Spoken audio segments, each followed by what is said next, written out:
Good morning, everyone. I'm Dr. Karthekeyan, consultant urologist at CRA Hospital, Vellore. And I thank the USI and the USI Collaborative Research Panel for this presentation on landmark audits in medicine and surgery and their impact. Clinical audit is a part of a continuous quality improvement process.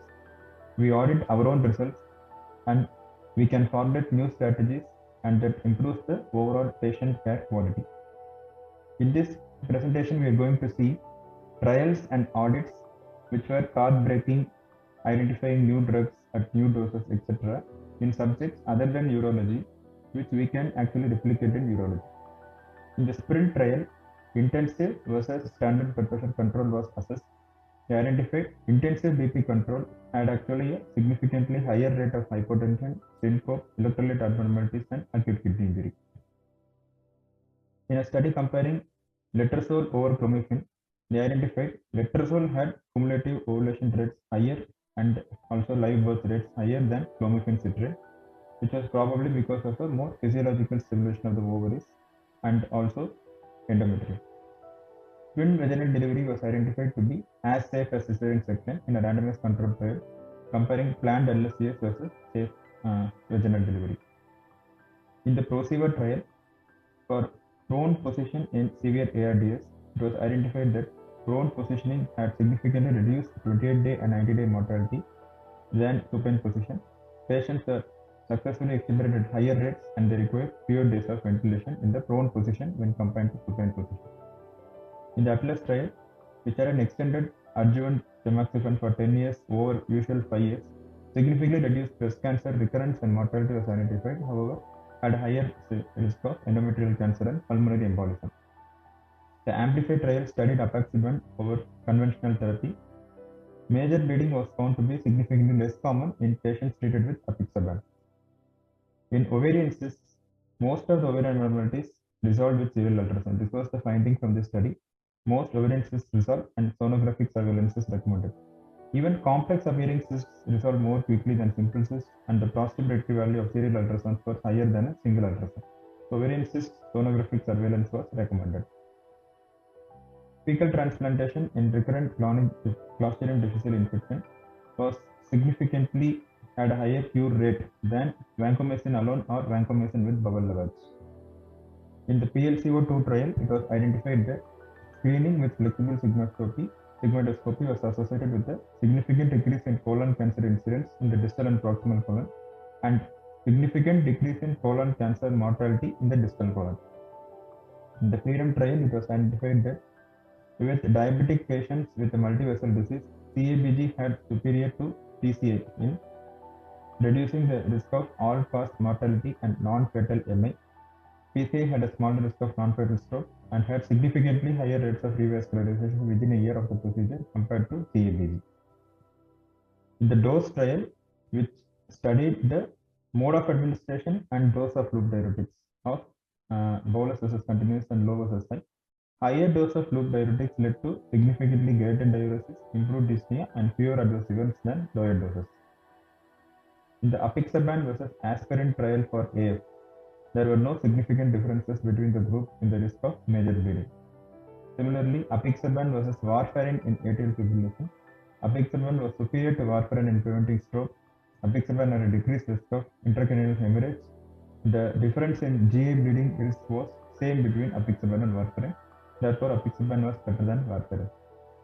Early retroviral therapy reduces HIV-1 transmission.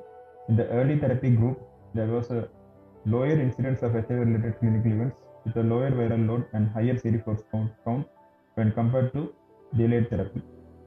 In the SOAP2 trial, it identified which first-line vasopressor was good for shock management. There are no significant differences between conventional dopamine and norepinephrine at 28 days, 6 months, and 12 months. Dopamine was associated with significantly higher rate of arrhythmias and severe arrhythmias requiring stopping of the drug when compared to norepinephrine. Therefore, norepinephrine emerged to be a safer drug. In early lactate-gated therapy in intensive care patients, therapy aimed at reducing lactate levels by 20% every 2 hours during the first 8 hours of ICU stay led to decreased in-hospital mortality and shorter ICU stay. And in this group, more fluids and early vasopressors were utilized. In the EVAR 1 and 2 trials, EVR1 identified the differences or the effect of endovascular versus open abdominal aortic aneurysm rupture.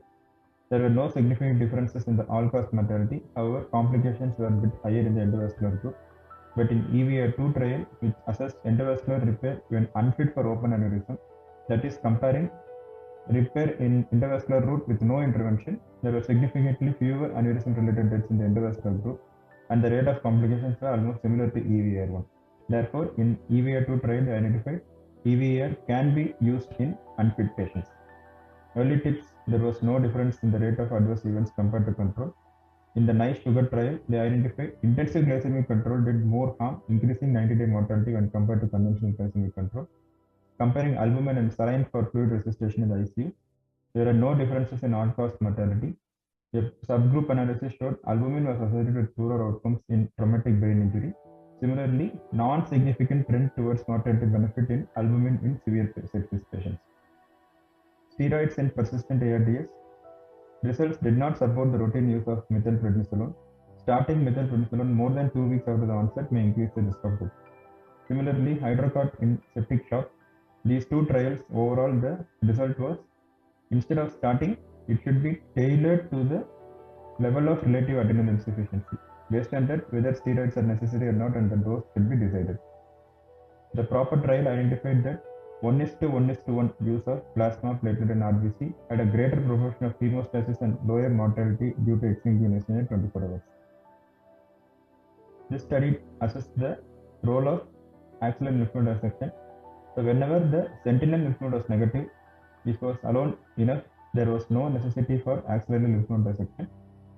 Similarly, in women with T1 or T2 invasive primary breast cancer with no palpable axillary lymph nodopathy and 1 or 2 sentinel lymph nodes containing metastasis, the 10-year overall survival was non-inferior to the overall survival in ALND, that is axillary lymph node dissection. Therefore, that did not support the routine use of axillary lymph node dissection in patients based on 10-year outcomes. So, in this presentation, what we have seen is there are so many points, like say simple, what is the role of fluid therapy, how say drugs can be used in urological patients, say how the monitoring can be modified. There are so many things and so many lab investigations, clinical protocols which can be studied and replicated in urology patients so that the overall standard of the treatment can improve. Thank you for a patient listening.